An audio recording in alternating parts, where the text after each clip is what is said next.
Hello, gang. Welcome back. Hour number 2, Matt Murphy Show, Super Talk 99.7 WTN. Glad you are here. Thank you for participating in the show, whether it's passively by listening on your radio dial, 99.7 FM. Maybe you're on an app, Spotify, TuneIn, iHeart, or our own app. We have our own. Download us and take us wherever you go. You can listen early in the morning to Nashville's Morning News and Dan Mandis throughout the course of the day with Chris Hand, Chad Benson, and then yours truly getting you home in a safe and reasonable fashion in the afternoon hours, Matt Murphy. And then, of course, there's Mark Levin, and there's all sorts of things going on at night with Red Eye Radio. We are live and local from 5A to 7P. That's what it's all about on Super Talk 99.7 WTN. And then you can watch the proceedings. I don't know why you would want to do that, because I'm not a pretty boy. But you know what? I mean, I guess if you want to watch ugliness in action, you can do that. YouTube, Facebook, Twitter, Twitch, and Rumble. Give us the old thumbs up, like, and subscribe when you do. That helps us out a great deal. We are going to pivot to the Murphy Show hotline. It is the telephone line where we interview people, which is what we call the telephone line where we interview people. And Congressman Scott DesJarlais has a little bit of break amongst the action up in Washington, D.C., and he joins us on the program to talk about things that are going on up there. Congressman, always good to check in with you. How are you, Scott? Doing good. I was just impressed with that all-star lineup you just named off. And I've seen you on your live version. You're kind of pretty. Well, you always pretty it up. When we get that, when we have you on the phone, we throw that still photo of Scott DesJarlais up right beside Matt Murphy, and you always pretty it up when we do that, Scott. Right about like 15 years old, right? How long have you been in Congress? I bet this was taken the year after you got there. 2011, so yeah. I haven't changed a bit. Look, I had my concerns. I want to start here because I don't think you and I have had a chance to talk since the BBB became the BBL. And I had my we talked about the concerns with it, that maybe we're not taking a big enough bite of that apple, but obviously the good far outweighed the bad. And frankly, some of the action that's happening in the Senate over the last 24 hours and coming back to the House reconfirms in my mind that, yes, you conservatives in Washington, D.C. are serious about continuing the cuts that we've been talking about throughout the course of the year. Let's start with the BBL and what you think has been accomplished there, and then we'll move on to some of these DOGE cuts.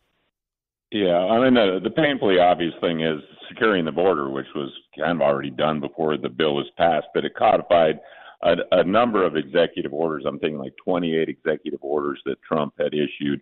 It codified those, but certainly the border is an entirely different creature. The military has changed drastically from 6-7 months ago in our standing in the world and how we're viewed by our adversaries.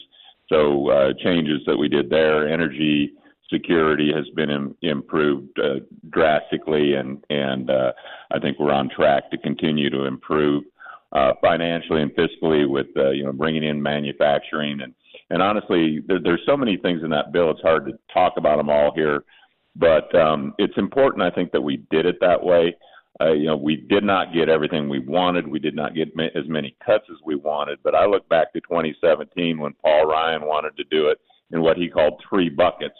And, of course, then the tax extension was huge. We were about to see the largest tax hike in history. And so getting that tax cut made permanent was enormously important. But that's all we really got done in 2017 under Paul Ryan. We didn't fix the health care, and I can't even remember what the other major thing was. And then we just kind of fizzled out, and we lost the majority. And so I think getting all that done, or as much done as we did in this one bill, was extremely important, because you never know how the midterms are going to go. He's a lame duck president, and I've told people it's possible that 80% of what Trump gets done before this August, because then, you get into the following year, election year, you may or may not keep the majority. So it was huge. And the things I get I wouldn't say get a charge out of, but I heard they were going to carry coffins by my office in Murfreesboro because of all the people that were going to die because of the Medicaid cuts. There was calls, and then of course the SNAP cuts too. For one thing, the Medicaid cuts, none of it even begins until 2028, and that's trying to get people who are able-bodied to work so they don't have to be on Medicare. In theory, they get a better job that has health insurance and pays rural hospitals better and puts them in a better place. And it's interesting that across all political spectrums, independent, Republican, Democrats, it's high 70s to mid 80s across all political spectrums that people believe that able-bodied people who can work should work. In other words, more people pulling the wagon than sitting in it makes us a stronger, more secure, and financially secure country. And so, the myths that were thrown out about Medicare and SNAP cuts just aren't true. And they're saying that people who are not here legally are not receiving these benefits. That's not true. If you're 18 or under and you're in this country illegally, you automatically qualify for SNAP. If you're seeking asylum and get it, you qualify for SNAP. If you're refugees, you qualify for SNAP. So American taxpayers are paying for non-citizens to get things like Medicaid and SNAP and many other benefits. And so it cleans a lot of that up. So there's so many misconceptions that were thrown out there because of Trump derangement syndrome or whatnot. But we need to let this marinate. We need to let it work to see if his strategy on tariffs and bringing back manufacturing, getting people to work, all pan out the way he thinks they will. And I honestly think it's going to help. We're going to have a stronger economy. We're going to have more income. We're going to have more tax revenue. And, that's how you turn this ship around. It doesn't happen overnight. It takes time, and we got to believe and give it a chance. I mean, you know that you've captured the narrative when the political left has to, referring to SNAP benefits and the changes in SNAP and the changes in Medicaid, all of the objections and all of these declarations, and we see some leftists in the state of Tennessee doing this on the regular. They won't come on our show. They won't talk about the actual bill and what it does in terms of asking able-bodied people to provide a certain level of work or charitable work in order to qualify for these Medicaid benefits. But they just have to lie about it. I mean, on national news programs where they don't get pushback on their own social media feeds, they are simply lying about what's in the bill in order to claim that people like Scott DesJarlais don't care if grandma dies because she can't get Medicare or Medicaid. Exactly. So, he's a doctor, for God's sakes, and he doesn't care about patients. Right. And, right. Totally untrue. And as far as the as you said, the stories that are out there that people who are disabled are going to lose their benefits, or a mother with 3 or 4 children at home has to go to work, and how they're going to take care of their kids. There's so many exemptions built in there that really you're targeting a fairly small population, in my opinion, in terms of who are asking to work. And if you go to work and you don't get a great job and you're not making money, you still qualify for those benefits. We're just asking that you contribute a little bit if you can. In other words, it's basically telling the lazy people to get off their butts and quit living off the government dole, because we've just made it too easy for that to occur. Well, and I should remind the listeners, and I know most of them know this, or the viewers, and you well know it too, Congressman, that the costs of Medicaid, I think my figure was just over 60% increase since 2019. I mean, it's just it's an unsustainable cost growth to continue to heap upon our already burdensome debt. And I want to transition there because Senate Republicans thankfully forced through a package last night, late in the evening, I believe, that would codify roughly $9 billion in spending reductions, rolling back, certain foreign aid, and obviously, the ones that the cuts that the left like to talk about, NPR and PBS. Do you think this will get past the House of Representatives? Yeah, well, that's what we're working on right now, and it's held up in Rules Committee at the moment. Normally, this would be considered a flyout day. We should have probably already voted on this, and we would be flying back to the district. It looks like we're probably going to get pushed into tomorrow now, because they're trying to attach They're trying to attach Epstein file things to this rule bill that has nothing to do with the Rescissions Act, and we can talk about the Epstein thing in a minute too if you want. Yeah. But so the Rescission Act cuts PBR. I had some public broadcasting folks from Murfreesboro and Chattanooga in here. They did mainly like radio and entertainment. They were less news. But I mean, even the director, can't remember her name, but admitted that like 87 out of 87 employees were registered Democrats, and it was a propaganda machine for the left, and they promoted LGBTQ agendas and DEI and woke agenda, Green New Deal agenda, and it was completely biased, and there was just really no way they could deny it. But that's what it had become, was a mouthpiece for the liberal left. And it's not what it was designed to do, to be a public broadcast system that they inform the public of important things. It became biased, and so that was cut. And then, of course, a lot of USAID. There are some good things. I mean, they put like $400 million back in, and I've traveled to some countries around the world where there are real needs for that, but there's also probably about 60, 70, or 80% that was just waste. And so that's still being cut, but there are a few places that it does some good things. Most programs do have some good intentions when they're formed, and then they get just blown out of proportion, kind of like Medicaid, where blue states were taking advantage of it and expanding it beyond what it was ever intended to be. Now, I have it on good authority in the United States Senate. This is Chuck Schumer. I think you can hear this, Scott. I mean, Chuck Schumer told us yesterday, it's about 17 seconds of him explaining to us that people, if we cut funding from NPR or PBS, people are going to die. When a hurricane makes landfall, people need immediate, up-to-date alerts to stay safe. And sometimes, all too often, public broadcasting is the only way for people to hear what's going on. It's a matter of life and death. All right, so Chuck Schumer, and I don't mean to laugh, but this is just such lunacy. He is suggesting that if we cut funding on the federal level of PBS and NPR, that people are going to die from hurricanes. Yeah, I don't remember the last time I got my alert from that, and I live in a pretty darn rural area. So, but that's a democratic way. People are going to die. We're going to starve children. We're going to kill elderly. We're going to hurt the disabled, and that's what Republicans do. And so we get demagogued on pretty much everything we do, and that type of. I don't think there's a lot of credibility in their dialogue anymore. I mean, they love to drop the F-bomb, and the sky is always falling. And when Biden was in office, we did some of that too. But I think everyone's seeing now a lot of that was justified. But the news media is over the top, and I'll say both the right and left, go to the extremes a little bit. And there's not a lot of news media out there that's right down the middle.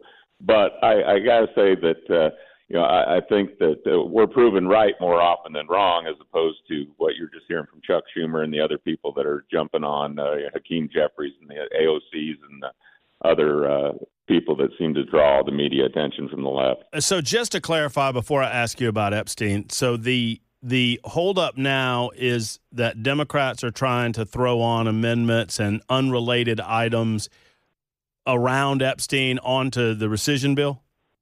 Right. I think they're trying to just make Republicans. I think they already did this once last week on a rule. They had an Epstein thing that was ruled out of order, so the Republicans voted against it. And I know I got attacked on social media for voting against releasing Epstein files, and I thought, I didn't vote on anything like that. And then I realized that in Rules Committee they tried to do that. So whatever 5 or 6 or 9 Republicans that were on the Rules Committee who voted to not include that in the rule where it shouldn't have been, created a talking point for them to say Republicans are against releasing that.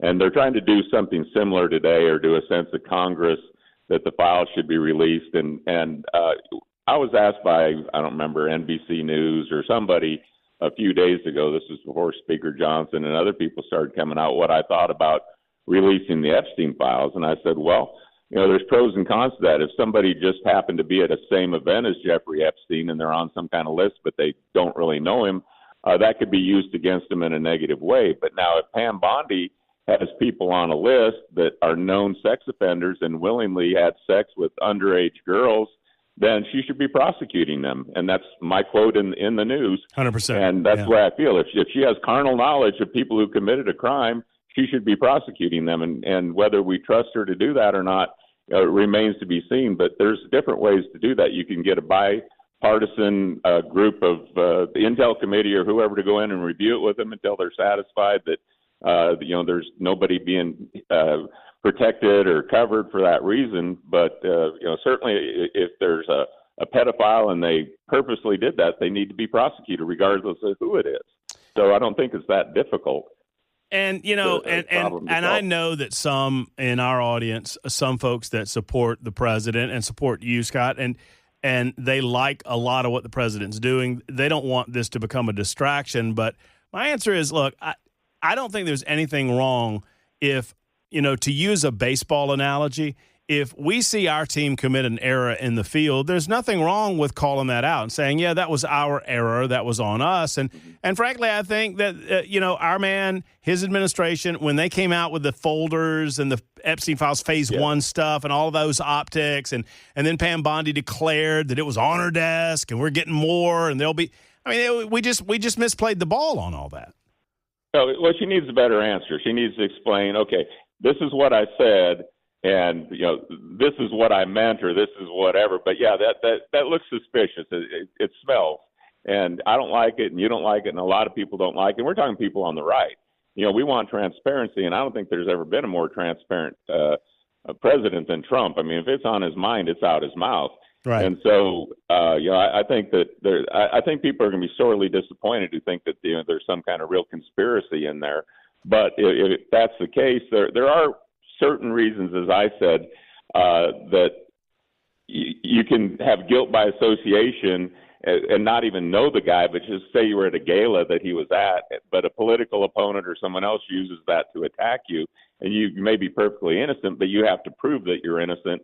And so sometimes there's a reason not to just list a whole bunch of names. But again, if there's criminal activity that's identified in there and she's not going after it, then that's wrong and that needs to be corrected. But she needs to give a better explanation, just like Pete Hegseth did and Mike Waltz when they did the attack on Yemen, I believe, when they were going after one of the Houthis, and it was on the Signal. Yeah, the Signal app. Yeah. Reporter on there.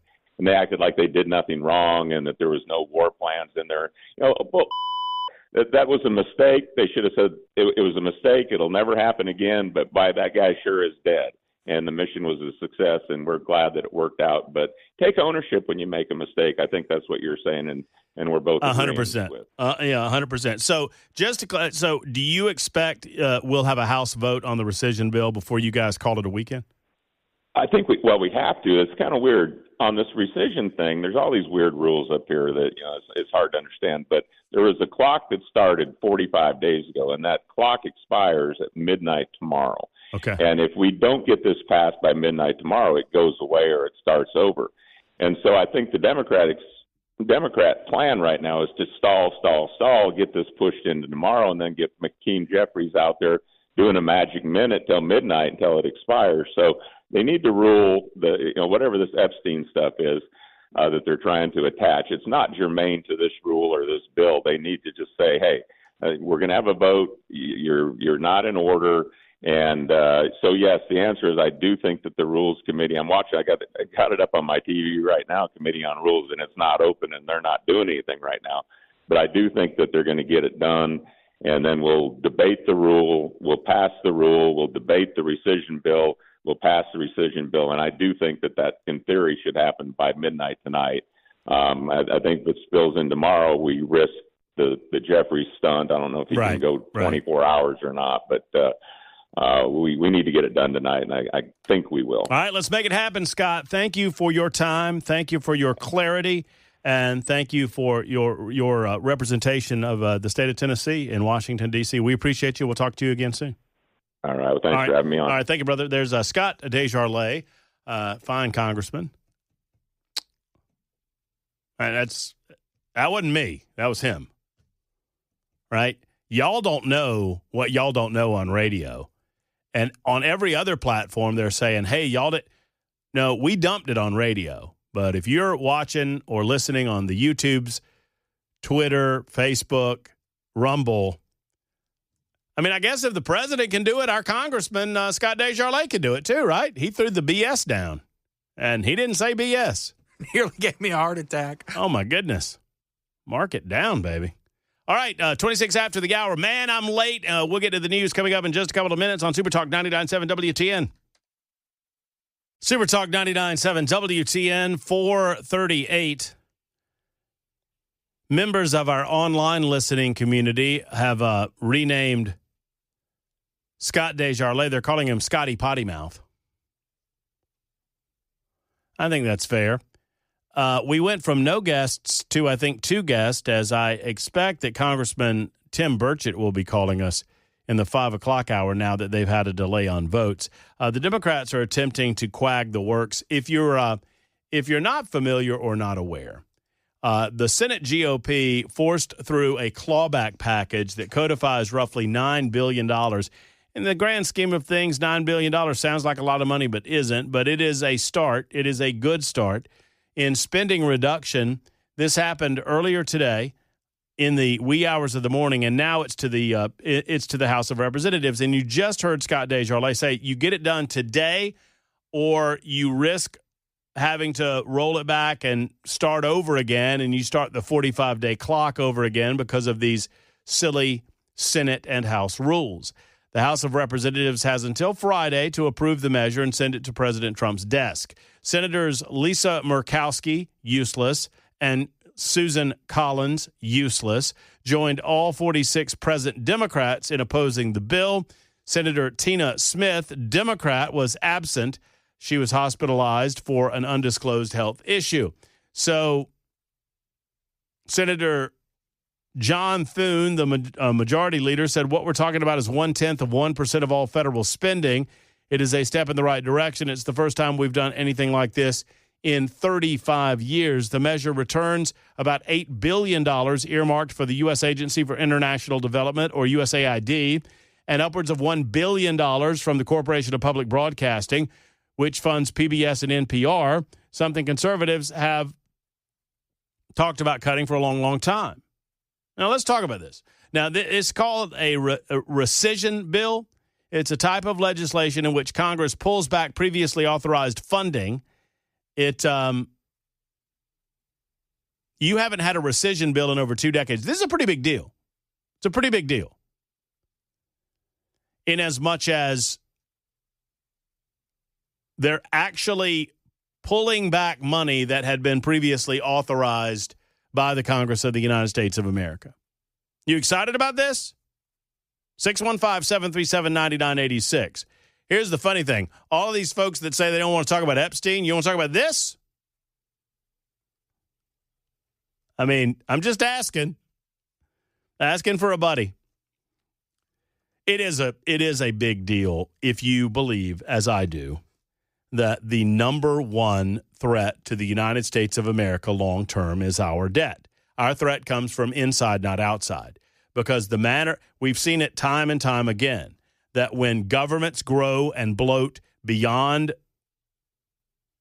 what the represented want, when they grow so much that they either have to borrow their way through that growth or they tax their way through that growth, eventually that government becomes so burdensome it does not suit the ends of the people that it pretends to govern. And at that point, the Democrats, the leftists, the socialists in America will claim that the system is not working for all the people, and their answer to that is more government. Not less, never less, more government. They will claim that the people's resources need to be brought back to the people. This is what they did in Venezuela under Hugo Chavez. And it's what they did in Cuba under Fidel Castro. That the government is going to take the people's resources and return those resources to the people. Well, what they do is take those people's quote-unquote resources from private entities, private companies in the free market, and they turn it over to the state. And the state never operates it in the same fashion. They never do as good a job. The state does, quite frankly, a crappy job at managing things like this. Always has. The government of the United States of America should only do for the people that which is absolutely necessary and cannot be done by the private sector. Period. I say that because I believe in our Constitution. President Trump has attempted a $15 billion rescission bill during his first term in 2018, but it lost. It fell flat because of opposition from Collins and then Senator Richard Burr of North Carolina. Former presidents Joe Biden, Barack Obama, George W. Bush, they refused to pursue rescissions. The Trump administration first unveiled its rescission bill back in April, sent it to Congress at the beginning of June. Friday's House deadline marks the end of a 45-day window for Congress to pass the measure. House Republicans had passed an early form of the package last month. The Senate struggled with it over a number of weeks. Eventually, the Trump administration agreed to scrap it, and now they're kind of re-upping it. This is great news. This is all about eliminating the cost of USAID, which goes to ridiculous crap programs, as was described by Caroline Leavitt today in her press conference. She called them crap programs, and they are. And then there's the matter of NPR and PBS. These folks, and I want you to hear from Catherine Marr, who is the CEO of NPR, who seems to be living in 1978. But I think that the place where we're seeing the most traction is senators who represent communities where there are large rural communities, large tribal communities, in particular in places like Alaska, where there just isn't a lot of other options. Broadband service is not universal, and heck, even cell phone service is not universal. There's a real understanding of the need there, as well as for emergency alerting, in which public media plays an extraordinarily important role. I mean, I want you to hear what she said one more time. Now, I understand that cell service is not universal. Television's not universal. Radio is not universal. There will always be people that will not receive electronic communication because some people are completely off the grid because they want to be or because they have to be, even in our modern era. But people that want information, do they rely on NPR or PBS to get it? Of course they don't. One more time. But I think that the place where we're seeing the most traction is senators who represent communities where there are large rural communities, large tribal communities, in particular in places. Did she say tribal communities? Like Alaska, where they're just tribal communities, in particular Hold on, in places let me back like it up. large rural communities, large tribal communities, Tribal. in particular in places like Alaska, where there just isn't a lot of other options. So you people that are listening to Matt Murphy and the Matt Murphy Radio Show on Supertalk 99.7 WTN up in Alaska, call us and let us know if she's correct, that you just don't have any other access to any other information. What? Those people don't want access to other pieces of it. And the people of Alaska are some of the most resilient, self-reliant human beings on planet Earth. They know what they've gotten into. They understand that if they get themselves in a spot of bother, nobody's coming to help them. Broadband service is not universal, and heck, even cell phone service is not universal. There's a real understanding of the need there, as well as for emergency alerting, in which public media plays an extraordinarily important role. And here's the deal, folks. No one is suggesting that we should shut NPR down. NPR can continue to exist from contributions from viewers like you. PBS can continue to exist from the Ford Foundation and a generous grant from the Foundation and generous contributions from viewers like you. They can continue to... I mean, look, I'm not here to... I like Antiques Roadshow. You ever watch Antiques Roadshow, Jackson? Can't say I have, Matt. Hey, you're missing out, buddy. You're missing out. Antiques Roadshow is BA. I'm not going to say the word because thanks to Scott Desjardins, there's already been plenty of cussing on this radio show today. Do you know the concept? People go on the road to look at antiques, I'm assuming. That's a good guess. That's pretty And good. and it's a show. No, the PBS folks go around to various cities.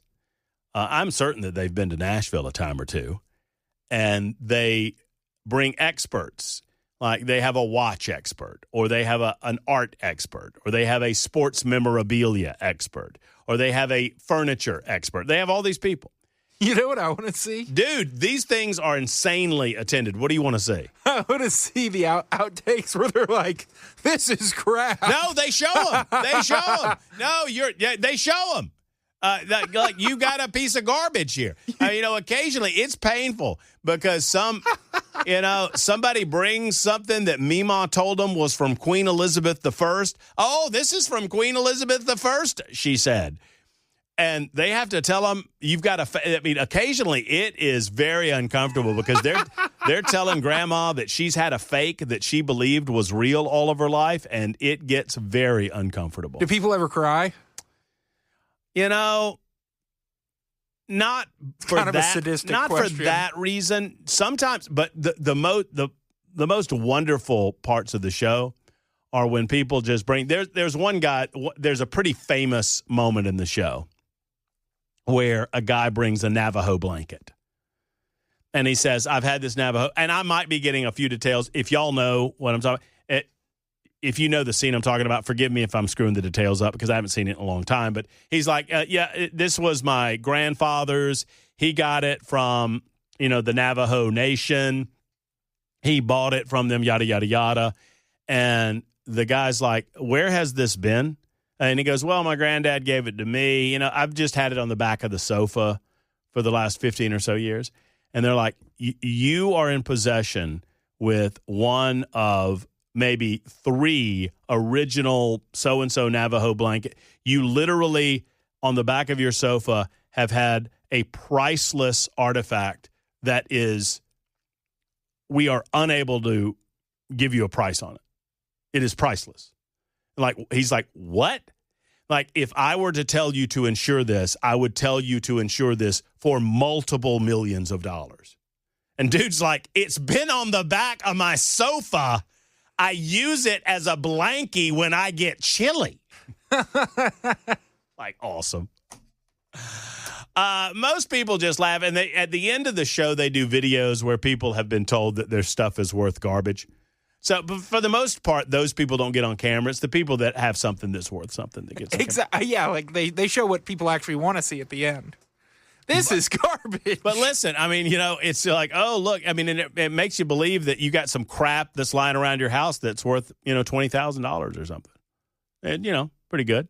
So, anyway, the point is this. I'm not saying these folks don't do, this organization doesn't do some fairly quality programming. When Ken Burns is not getting political, I think Ken Burns is an absolute American treasure. I love his series on American parks. I love the baseball series. I love his thing on country music. Absolutely love it. I love Ken Burns when he's not being political. But Ken Burns can exist without your money or my money. They don't need government money. Mark has something to talk about. Luke does as well. Maybe we get John. Maybe we get Matthew. And then we got the Gospels. It's Super Talk 99.7 WTN.